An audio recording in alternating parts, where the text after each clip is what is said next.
నమస్కారం, జే న్యూస్ కి స్వాగతం. హెడ్లైన్ చూద్దాం. తీవ్ర ఎండలతో ఏపీటీఎస్ లో పలు జిల్లాలకు red alert. Telangana Congress manifesto విడుదల. నేడు 3 పార్లమెంట్ నియోజకవర్గాల్లో జగన్ ప్రచారం. ఏపీలో 2 రోజుల్లో 63.31 లక్షల మందికి పెన్షన్లు పంపిణీ. ఎండ వేడితో అనేక ప్రాంతాలు ఉడికిపోతున్నాయి. తెలుగు రాష్ట్రాల్లోని పలు ప్రాంతాల్లో రికార్డు స్థాయిలో ఉష్ణోగ్రతలు నమోదవుతున్నాయి. ఎండలతో ప్రజలు ఠారెత్తిపోతున్నారు. ఈ సమయంలో వాతావరణ శాఖ తాజా హెచ్చరికలు జారీ చేసింది. మరో 5 రోజుల పాటు భారీ స్థాయిలో ఉష్ణోగ్రతలు నమోదవుతాయని హెచ్చరించింది. 45 డిగ్రీలు దాటి నమోదయ్యే అవకాశం ఉందని అప్రమత్తం చేసింది. దీంతో జాగ్రత్తగా ఉండాలని నిపుణులు సూచిస్తున్నారు. రాష్ట్ర వ్యాప్తంగా ఎండలు మండిపోతున్నాయి. అలాగే 41 మండలాల్లో తీవ్రంగా, 116 మండలాల్లో మోస్తరు వడగాల్పులు వీచాయి. రాష్ట్ర వ్యాప్తంగా 183 మండలాల్లో మోస్తరు వడగాల్పులు వీస్తాయని విపత్తుల నిర్వహణ సంస్థ హెచ్చరించింది. లోక్సభ ఎన్నికల నేపథ్యంలో తెలంగాణకు కాంగ్రెస్ పార్టీ ప్రత్యేక మేనిఫెస్టోను కాంగ్రెస్ పార్టీ విడుదల చేయనుంది. ముఖ్యమంత్రి రేవంత్ రెడ్డి ఈ మేనిఫెస్టోను ఆవిష్కరించనున్నారు. కేంద్రంలో కాంగ్రెస్ పార్టీ అధికారంలోకి వస్తే తెలంగాణకు ఏమేం చేస్తామనేవి ఈ మేనిఫెస్టోలో వెల్లడిస్తారు. రాష్ట్ర విభజన హామీల అమలు, ప్రత్యేక కారిడార్లు, ఇంటర్నేషనల్ స్కూల్స్ తదితర అంశాలకు ఇందులో చోటు దక్కనుందని తెలుస్తోంది. జాతీయ కాంగ్రెస్ ఇప్పటికే న్యాయపత్ర పేరుతో మేనిఫెస్టోను విడుదల చేసింది. అయితే రేపు తెలంగాణ కాంగ్రెస్ రాష్ట్రానికి ఏం చేస్తామనే వివరాలతో మేనిఫెస్టోను విడుదల చేయనుంది. ఆంధ్రప్రదేశ్లో ముఖ్యమంత్రి వైఎస్ఆర్ కాంగ్రెస్ పార్టీ అధినేత వైఎస్ జగన్మోహన్ రెడ్డి సార్వత్రిక ఎన్నికలకు సమయం దగ్గర పడుతుండటంతో ప్రచారంలో మరింత స్పీడ్ పెంచుతున్నారు. ఈ రోజు మరో 3 నియోజకవర్గాల్లో ఆయన పర్యటించనున్నారు. 3 నియోజకవర్గాల్లో ఎన్నికల ప్రచారం నిర్వహించనున్నారు. ఇక 3 సభల్లో పాల్గొనేందుకు ఉదయమే తాడేపల్లిలోని తన నివాసం నుంచి బయలుదేరనున్నారు సీఎం జగన్. ఉదయం 10 గంటలకు నరసాపురం లోక్సభ స్థానం పరిధిలోని నరసాపురంలో ఉన్న స్టీమర్ సెంటర్లో జరిగే ప్రచార సభలో పాల్గొని ప్రసంగిస్తారు. ఆ తర్వాత మధ్యాహ్నం 12:30 నరసరావుపేట లోక్సభ స్థానం పరిధిలోని పెదకూరపాడు నియోజకవర్గంలోని క్రోసూరు సెంటర్లో జరిగే సభలో పాల్గొంటారు ముఖ్యమంత్రి వైఎస్ జగన్. ఓ మోసాల బాబు, నువ్వు ఎలాంటి వాడివో, నీ కూటమి ఎలాంటిదో చెప్పడానికి ఒక్క పాంప్లెట్ సరిపోదా అని అడుగుతా ఉన్నాను. ఇది గుర్తుందా మీ అందరికీ? ఇది 2014లో ఇదే పెద్ద మంచి చంద్రబాబు నాయుడు గారు అప్పట్లో కూటమిగా ఇదే ముగ్గురితో కలిసి, ఇదే ముగ్గురి ఫోటోలతో ముఖ్యమైన హామీలు అనంటూ మీ ప్రతి ఇంటికి ఆయన సంతకం పెట్టి పంపించాడు. ఆ రోజు 2014లో 175కు 175 అసెంబ్లీ స్థానాలు, 25 ఎంపీ స్థానాలకు 25 ఎంపీ స్థానాలు, తగ్గేదే లేదు. ఎన్నికల సమయంలో ఆంధ్రప్రదేశ్లో పెన్షన్ వ్యవహారం హాట్ టాపిక్ గా మారిపోయింది. గత నెలలో సచివాలయం దగ్గర వృద్ధులు, పెన్షన్దారులు పడిగాపులు పడాల్సిరాగా ఇక ఈ నెల చాలా మందికి బ్యాంకుల్లో నగదు జమ చేసింది ప్రభుత్వం. అయితే ఆ డబ్బుల కోసం బ్యాంకుల దగ్గర భారీ క్యూలు దర్శనమిచ్చాయి. ఒక్కసారిగా బ్యాంకులకు దగ్గరకు పెద్ద ఎత్తున తరలి రావడంతో వారికి పెన్షన్లు పంపిణీ చేయడం బ్యాంకర్లకు సవాలుగా మారింది. మరోవైపు కొన్ని సాంకేతిక కారణాలతో డబ్బులు తీసుకోకుండా వృద్ధులు వెనుదిరికి వెళ్లిపోవాల్సి వచ్చింది. మే 1వ తేదీన ప్రారంభమైన పెన్షన్ల పంపిణీ ఈ రోజు కూడా బ్యాంక్ ఖాతాల్లో జమ చేయనున్నారు. ఇక బ్యాంక్ ఖాతాలో సొమ్ములు జమ కాని వారికి మే 4వ తేదీన అంటే రేపు గ్రామ వార్డు సచివాలయ ఉద్యోగుల ద్వారా ఇంటింటికి పంపిణీ చేయనున్నారు. మహిళా కమిషన్లోని 223 మంది మహిళా ఉద్యోగులను తొలగిస్తూ తాజాగా ఢిల్లీ లెఫ్టినెంట్ గవర్నర్ వీకే సక్సేనా కీలక నిర్ణయం తీసుకున్నారు. ఆమ్ ఆద్మీ పార్టీ ఎంపీ స్వాతి మలివాల్ ఢిల్లీ మహిళా కమిషన్ చైర్పర్సన్గా ఉన్న సమయంలో ఈ నియామకాలు నిబంధనలు ఉల్లంఘించాయని గవర్నర్ అన్నారు. కాంట్రాక్ట్ ఉద్యోగులను తొలగిస్తే మహిళా కమిషన్ను మూసివేయాలని లెఫ్టినెంట్ గవర్నర్ ఆదేశించడంపై స్వాతి మలివాల్ ఆందోళన వ్యక్తం చేశారు. ఆయన ప్రకారం కమిషన్లో 90 మంది ఉద్యోగులు ఉన్నారు. వారిలో 8 మంది ప్రభుత్వ ఉద్యోగులు ఉన్నారు. మిగిలిన వాళ్ళందరూ 3 నెలల ఒప్పందం ఉంటుంది. ఈ మహిళా కమిషన్ రూపొందించడానికి చాలా మంది రక్తం, చెమటలు చిందించారని అన్నారు. తనను జైలుకు పంపిన మహిళా కమిషన్ మూసేసే పరిస్థితి రానివ్వబోమన్నారు. అమెరికా అధ్యక్షుడు జో బైడెన్ సంచలన కామెంట్ చేశారు. భారత్ తమ దేశంలోకి విదేశీ వలసదారులను అనుమతించేందుకు భయపడుతుందని తీవ్ర ఆరోపణ చేశారు. అందుకే భారత్ వంటి దేశాల్లో ఆర్థిక అభివృద్ధి వేగంగా లేదని చురకలంటించారు. కాగా వాషింగ్టన్లో పార్టీ నిధుల సేకరణ కార్యక్రమంలో జో బైడెన్ మాట్లాడుతూ భారత్, జపాన్, చైనా, రష్యా దేశాలపై విరుచుకుపడ్డారు. ఈ దేశాలు విదేశీ వలసదారులను తమ దేశంలోకి ఆహ్వానించేందుకు భయపడుతున్నాయి. అందుకే వాటి ఆర్థిక వ్యవస్థలు వేగంగా వృద్ధి చెందకుండా ఇబ్బంది పడుతున్నాయన్నారు. కానీ అమెరికా విదేశీ వలసదారులను స్వాగతిస్తుందన్నారు. ఈ కారణంగానే వారు దేశ ఆర్థిక వ్యవస్థ బలోపేతమయ్యేందుకు కృషి చేస్తూ ఉంటారని చెప్పుకొచ్చారు. తీవ్ర ఎండలతో ఎప్పుడూ ఉక్కిరిబిక్కిరయ్యే ఎడారి దేశం యునైటెడ్ అరబ్ ఎమిరేట్స్లో ఇటీవల అనూహ్య వాతావరణ మార్పులు చోటు చేసుకుంటున్నాయి. గత నెలలో ఈ ఎడారి దేశాన్ని కుంభవృష్టి వణికించగా తాజాగా మరోసారి ఇక్కడ వర్షాలు కురుస్తున్నాయి. దీంతో ఇప్పటికే పలు అంతర్జాతీయ విమాన సర్వీసులు రద్దయ్యాయి. బుధవారం రాత్రి నుంచి యుఏఈ వ్యాప్తంగా వాతావరణం మారిపోయింది. దుబాయ్, అబుదాబి సహా పలు నగరాల్లో ఈదురుగాలులు, ఉరుములు, మెరుపులతో కూడిన వర్షాలు కురుస్తున్నాయి. పలు చోట్ల లోతట్టు ప్రాంతాలు జలమయమయ్యాయి. ఫలితంగా దుబాయ్ అంతర్జాతీయ ఎయిర్పోర్ట్లో పలు విమానాలు రద్దయ్యాయి. కొన్ని ఆలస్యంగా నడుస్తున్నాయి. శుక్రవారం వర్షాలు కొనసాగే అవకాశం ఉందని వాతావరణ శాఖ అధికారులు అంచనా వేస్తున్నారు.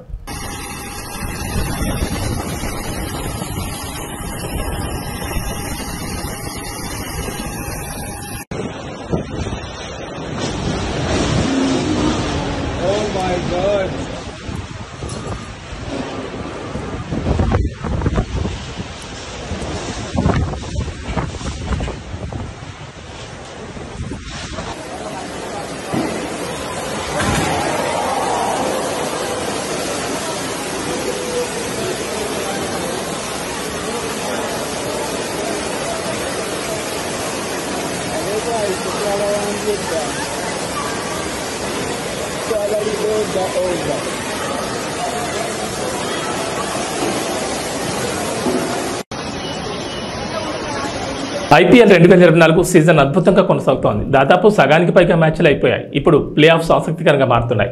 దీంతో మొదటి 4 స్థానాల్లో ఉండాలని ఆయా టీంలు తహతహలాడుతున్నాయి. కాగా గురువారం Sunrisers Hyderabad team Uppal వేదికగా రాజస్థాన్ రాయల్స్తో తలపడింది. ఈ మ్యాచ్ చివరి పంతి వరకు ఉత్కంఠగా సాగింది. 202 భారీ లక్ష్యంతో బ్యాటింగ్ దిగిన రాయల్స్ కేవలం ఒక్క పరుగు తేడాతో ఓడిపోయింది.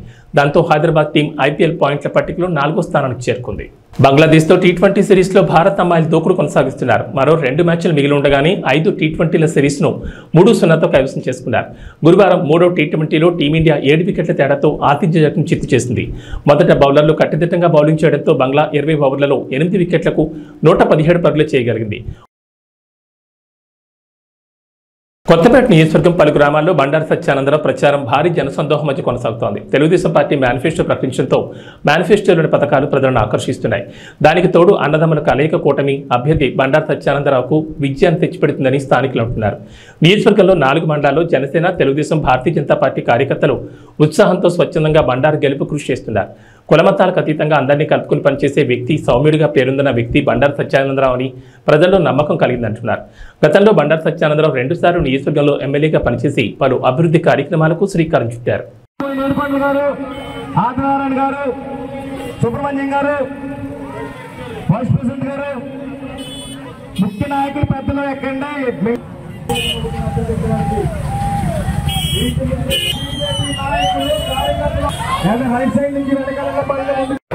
రోడ్లు కానీ, ఇళ్ల స్థలాలు కానీ, ఇల్లు కానీ, ట్రైన్లు కానీ, ఇటువంటి అన్ని కామెంట్స్ ఏవైతే మీరు దృష్టిలో పెట్టడం జరిగిందో పాంచాలి ఒకటి అడుగుతూ ఉన్నారు. ఇవన్నీ తప్పనిసరిగా పూర్తి చేయాలని మీకు తెలియజేసుకుంటూ, ఇదే విధమైన అభిమానంతో రేపు మే 13 జరిగే ఎన్నికలు నాకు ఒక ఓటు, బాలయ్య గారి అబ్బాయి హరీష్ మాధురి గారు ఎంపీ అభ్యర్థి ఆయనకు ఒక ఓటు, 2 ఓట్లు కూడా సైకిల్ విత్ ఓటర్స్ గెలిపించాలని కోరుకుంటూ అందరికీ మరొకసారి నా కృతజ్ఞతలు తెలియజేసుకుంటాం. ఉండి నియోజకవర్గం ఇండిపెండెంట్ ఎమ్మెల్యే అభ్యర్థి కలవపూడి శివ ఎన్నికల ప్రచారం నిర్వహించారు. ఈ సందర్భంగా ఆకివీడు మండలం చినకాపురం, అప్పారావుపేట ప్రచారంలో భాగంగా ఉండి నియోజకవర్గం అభివృద్ధి తన ఎజెండాగా ముందుకొస్తున్నామని అన్నారు. ఈ కార్యక్రమంలో నాయకులు పాల్గొన్నారు.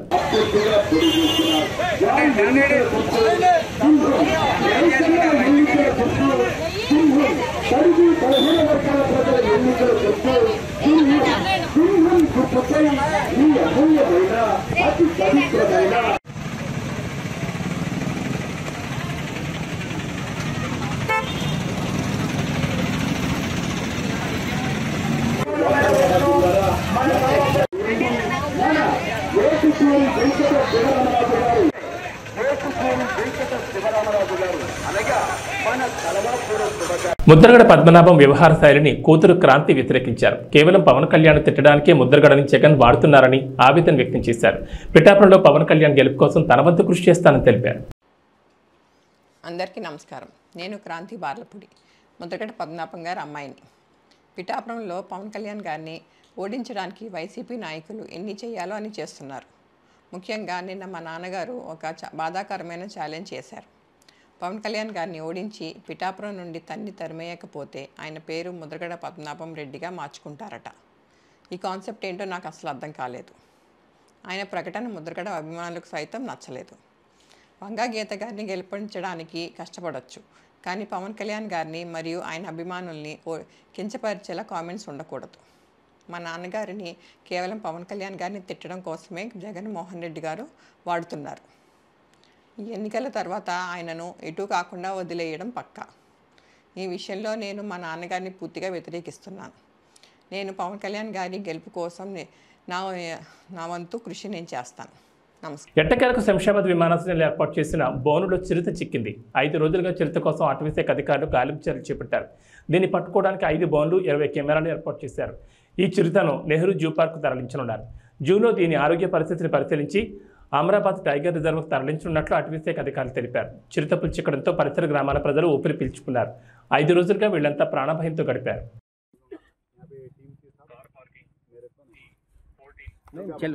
चलो sir, we will move. Come. Thank you.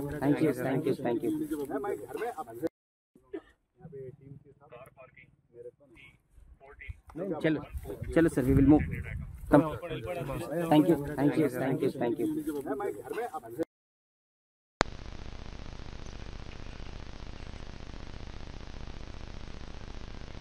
కులం లేదని, మతం లేదని, గ్రామాల్లో శాంతి కావాలి, అభివృద్ధి చెందాలి, సుభిక్షంగా ఉండాలి అన్నదే నా లక్ష్యమని మాజీ ఎమ్మెల్యే నల్లమిల్లి రామకృష్ణారెడ్డి అన్నారు. ఈ సందర్భంగా ఎన్నికల ప్రచారం నిర్వహించారు. అదేవిధంగా పెదపూడి మండలం నుంచి రామశేఖర్ గారు కూడా కొన్ని విషయాలు చెప్పారు. ముఖ్యంగా వాళ్ళ గ్రామంలో జరిగిన దాడుల గురించి చెప్పారు. వాళ్ళ గ్రామం ఎంత అరాచకమైన గ్రామో ఆయనకి తెలుసు, అందరికీ తెలుసు. నేను శాసనసభ్యుడిగా ఎన్నికైన తర్వాత ఆ దాడుల్ని ఎంత సమర్థవంతంగా అణిచివేశానో కూడా వారికి తెలుసు. ఇక్కడ కులం లేదు, మతం లేదు, గ్రామంలో శాంతి కావాలి, గ్రామం అభివృద్ధి చెందాలి, గ్రామం సుభిక్షంగా ఉండాలి, అదే నా ఏకైక లక్ష్యం అని కూడా ఈ సందర్భంగా మీ అందరికీ తెలియజేస్తా ఉన్నాను. అదేవిధంగా తప్పుడు అభిప్రాయాలు వస్త్రా ఉన్నాయి అనేది వారు చెప్పారు. అది ఖచ్చితంగా 100% జరుగుతూ ఉన్న వ్యవహారం. అదే కొన్ని విషయాల్లో అపోహలు సృష్టించి తద్వారా వ్యక్తులను విడదీయాలని, వ్యవస్థలను విడదీయాలని, కులాల మధ్య, మతాల మధ్య విభేదాలు రెచ్చగొట్టాలని కొంతమంది ప్రయత్నం చేస్తూ ఉంటారు. దాన్ని మీరెవ్వరూ పట్టించుకోవద్దు అనేది కూడా ఈ సందర్భంగా మా గత చరిత్ర చూశారు.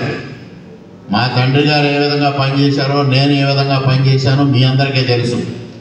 అదేవిధంగా తెలుగుదేశం పార్టీ, భారతీయ జనతా పార్టీ పొత్తు ఉన్నప్పటికీ కూడా రాష్ట్రంలో ఏ విధంగా నందమూరి తారక రామారావు గారి పరిపాలన చేశారో, చంద్రబాబు నాయుడు గారి పరిపాలన చేశారో కూడా మీకు చరిత్ర ఉంది. ఆ చరిత్ర ఆధారంగా మాత్రమే నేను ఇవాళ మీ ముందుకు వచ్చి ఇవి అభిప్రాయాలు వ్యక్తం చేయడం జరుగుతూ ఉంది. అదేవిధంగా మండల కేంద్రాల్లో క్రిస్టియన్స్కి కమ్యూనిటీ హాల్స్ కావాలనేది వారు కోరారు. అది బెక్కవోలుకి సంబంధించి ఆ రోజు ప్రయత్నం చేశాం. చివరికి వచ్చేపాటికి అక్కడ ఉన్నది ఒక భవనాన్ని దాన్ని పూర్తిగా రెనోవేట్ చేసి అది ఇవ్వడానికి అంతా రెడీ చేసిన సందర్భంలో ప్రభుత్వం మారడం, అది మరుగున పడిపోవడం కూడా జరిగింది. తప్పనిసరిగా రేపు రాబోయే ప్రభుత్వంలో, ఎన్డీఏ ప్రభుత్వంలో తప్పనిసరిగా మండల కేంద్రాల్లో క్రిస్టియన్స్కి కమ్యూనిటీ హాల్స్ నిర్మాణానికి తప్పనిసరిగా కృషి చేస్తానని కూడా ఈ సందర్భంగా మీ అందరికీ హామీ ఇస్తా ఉన్నాను. అదేవిధంగా పాస్టర్స్కి పక్కా ఇళ్ళు నిర్మాణం గురించి కూడా వారు ప్రస్తావించడం జరిగింది. ఆ సమస్య ఎందుకంటే పక్కా ఇళ్ళు అనేది బడుగు బలహీన వర్గాల వారికి అందరికీ ఇచ్చేదే. దాంట్లో తప్పనిసరిగా పాస్టర్స్ని కన్సిడరేషన్ తీసుకుని మరి ఏదైతే ఇవాళ ఇక్కడ ఒక సంఘంగా పెద్దలందరూ వేదిక మీద ఉన్నారు, వీళ్ళందరి సలహా సూచనల మేరకు ఎవరెవరు అర్హులు ఉన్నారో అందరికీ పక్కా ఇళ్ళు కేటాయించడానికి నాకు ఎటువంటి అభ్యంతరం లేదు. దానికి తప్పనిసరిగా కృషి చేస్తానని కూడా ఈ సందర్భంగా తెలియజేస్తా ఉన్నాను. ఇంకొక ప్రధానమైన అంశం వారు లేవనెత్తింది కోఆప్షన్ పదవులు. కోఆప్షన్ పదవులు ఏవైతే ఉన్నాయో అవి అసలైన మైనారిటీలకు కాకుండా తప్పుడు సర్టిఫికెట్లు తెచ్చుకున్న వాళ్ళకి ఆ పదవులు వస్తూ ఉన్నాయి. ఆ విధంగా కాకుండా అర్హులకు మాత్రమే కేటాయించాలనేది అది చాలా సమంజసమైన డిమాండ్. అది తప్పనిసరిగా అది ఆ విధంగానే ముందుకు వెళతామని కూడా ఈ సందర్భంగా మీ అందరికీ స్పష్టంగా నేను హామీ ఇస్తా ఉన్నాను. ఇక అబ్రహం గారు కూడా కమ్యూనిటీ హాల్స్ గురించే చెప్పారు, అది తప్పనిసరిగా చేస్తాం. అదేవిధంగా రంగంపేట మండలం నుంచి ఏలియా గారు మరి వాళ్ళు కొన్ని ఆయనకున్న ప్రత్యేకమైన పరిస్థితులు, ఆయనకున్న ఆర్థిక ఇబ్బందులు చెప్పారు. మరి వాళ్ళ తండ్రి గారు దావీద్ గారి దగ్గర నుంచి తెలుగుదేశం పార్టీతో సుదీర్ఘమైన అనుబంధం ఉన్న కుటుంబం అది. అదేవిధంగా వారికి మరి పెదరాయవరంలో చర్చికి నేను నిధులు మంజూరు చేయడం కూడా జరిగింది. అదేవిధంగా వారి జీతాల గురించి ప్రస్తావించారు. ఇది తప్పనిసరిగా తెలుగుదేశం పార్టీ ఒక నిర్ణయం తీసుకుంది. ప్రతి నెల 5,000 రూపాయలు జీతాలు ఇవ్వాలనేది నిర్ణయం తీసుకుంది. వారు చెప్పారు దాన్ని మేనిఫెస్టోలో పెట్టలేదని. ఇది వచ్చిందంతా డీటెయిల్డ్ మేనిఫెస్టో కాదు, ప్రధానమైన అంశాలు మాత్రమే తెలియజెప్పడం జరిగింది. దాంట్లో కూడా సూపర్ 6లో కూడా పాస్టర్లని గుర్తించడం, వారికి తగిన జీతాలు ఏర్పాటు చేయడం అనేది కూడా సూపర్ 6లో ఆ కార్యక్రమం కూడా ప్రకటించారు. అదేవిధంగా పెన్షన్లకు సంబంధించి బీసీలకి 50 సంవత్సరాలు అన్నారు, అది దళితులకు కూడా వర్తిస్తుంది అనేది ఈ సందర్భంగా మీ అందరికీ సవినయంగా తెలియజేసుకుంటూ ఉన్నాను. ఇక ఎవరైతే ఇక్కడ రెచ్చగొడుతున్న వ్యక్తులు ఉన్నారో, రామకృష్ణారెడ్డి బీజేపీకి వెళ్ళాడు అందువల్ల ఇబ్బందులు వస్తాయేమో అని మాట్లాడే వ్యక్తులు చరిత్ర ఒక్కసారి చూడండి, నా చరిత్ర చూడండి, మీ అందరికీ తెలిసిందే. ఇది పారదర్శకంగా ఉన్నదే ఇదంతా. ఇక్కడ ఈ నియోజకవర్గంలో తూర్పుగోదావరి జిల్లాలో పోలీసులు భారీగా నగదును సీజ్ చేశారు. గోపాలపురం మండలం జగన్నాథపురం గ్రామ శివార్లోని అంతర్ జిల్లాల చెక్పోస్ట్ వద్ద తనిఖీలు నిర్వహించారు. ఈ క్రమంలో హైదరాబాద్ నుంచి విశాఖపట్నం వెళ్తున్న ప్రైవేట్ ట్రావెల్స్ బస్సులో తరలిస్తున్న 2.40 కోట్ల నగదును పోలీసులు గుర్తించారు. దానికి సంబంధించి ఎలాంటి ఆధారాలు లేకపోవడంతో సీజ్ చేసినట్లు దేవరపల్లి సర్కిల్ సిఐ బాలసురేష్ బాబు తెలిపారు.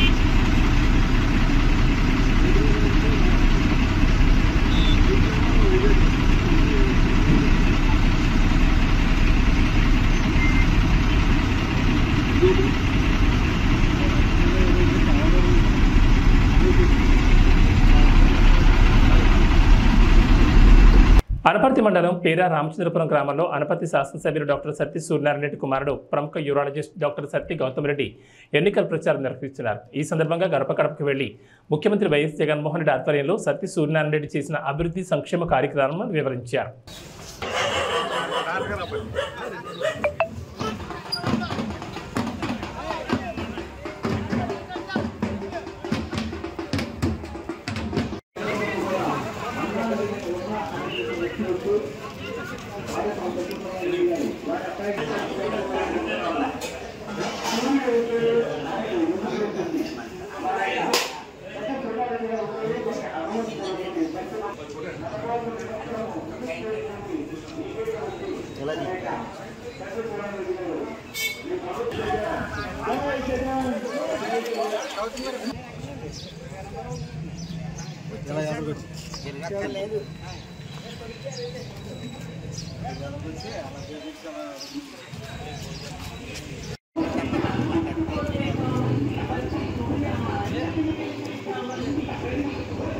అనపర్తి మండలం దొప్పలపూడి గ్రామంలో అనపర్తి ఎమ్మెల్యే డాక్టర్ సత్తి సూర్యనారాయణ రెడ్డి మరియు సతీమణి ఆదిలక్ష్మి ఎన్నికల ప్రచారం నిర్వహించారు. ఈ సందర్భంగా గడప గడపకు వెళ్లి ముఖ్యమంత్రి వైఎస్ జగన్మోహన్ రెడ్డి చేసిన అభివృద్ధి సంక్షేమ కార్యక్రమాలను వివరించారు. మీరు కృప చూపించారు, మీకు స్తోత్రాలు. మరలా ఇప్పుడు నేను ఎలక్షన్ కొరకు నీ బిడ్డ నిలబడి ఉంటుండగా దేవా, నీ బిడ్డల పక్షంగా మీరు ఉండండి. చక్కని నాయన నా తండ్రి పరిపాలన మీరు నాయన జరగడానికి సహాయం చేశారు. అలాగే ప్రభు ఈ సంవత్సరం కూడా నాయన బిడ్డలు నా తండ్రి అత్యధికమైనటువంటి మెజారిటీతో నాయన నీ బిడ్డలు గెలవడానికి మీరు సహాయం దయచేయండి. దానికి ప్రజలందరూ కూడా ప్రోత్సాహకరంగా ఉండడానికి సహాయం దయచేయండి. నీ స్తోత్రాలు. ఒక మంచి నాయకుల్ని మేము ఎన్నుకోవడానికి ప్రభువా నాయన ప్రతి ఒక్కరికి నీ జ్ఞానమును ఆలోచన మీరు దయచేయవలసిందిగా నేను అడుగుచున్నాం. నైనా ప్రతిరోజు కూడా మా అధికారుల కొరకు నైనా అందరి కొరకు మేము ప్రార్థన చేస్తున్నాం. ఇదిగో నీ బిడ్డల నిమిత్తమై ఇప్పుడు ప్రార్థిస్తుంటుండగా దేవా, నీ బిడ్డలను మీరు దీవించండి, ఆశీర్వదించండి, వారి ఆలోచనలన్నింటినీ సఫలపరచండి. వీరితో ప్రయాణం చేస్తున్న బిడ్డలందరికీ మీ కాపుదలు ఇచ్చి నడిపించండి. నైనా నా తండ్రి అత్యధికమైనటువంటి మెజారిటీతో నీ బిడ్డలు గెలవడానికి సహాయం దయచేయండి. యాడికి మండలంలోని వేములపాడు, నగరూరు గ్రామాల్లో రోడ్ షోను తాడిపత్రి నియోజకవర్గ టీడీపీ అభ్యర్థి జేసీ అస్మిరెడ్డి నిర్వహించారు. ఈ సందర్భంగా గ్రామస్తులు వైసీపీ ప్రభుత్వం వచ్చాక గండికోట నుంచి వచ్చే మంచినీళ్లు మురిగ్గా వస్తున్నాయని అన్నారు. అస్మిరెడ్డి టీడీపీ ప్రభుత్వం వచ్చాక గండికోట నుంచి వచ్చే మంచినీళ్లు తెప్పిస్తామని మాట ఇచ్చారు. ఈ కార్యక్రమంలో టీడీపీ మాజీ MP JC Diwakar Reddy, senior నాయకులు పాల్గొన్నారు. నేను ఈరోజు ఎవరిని తిట్టను, నాకు అవసరం లేదు, ఒక్కరిని ఒక మాట అనను.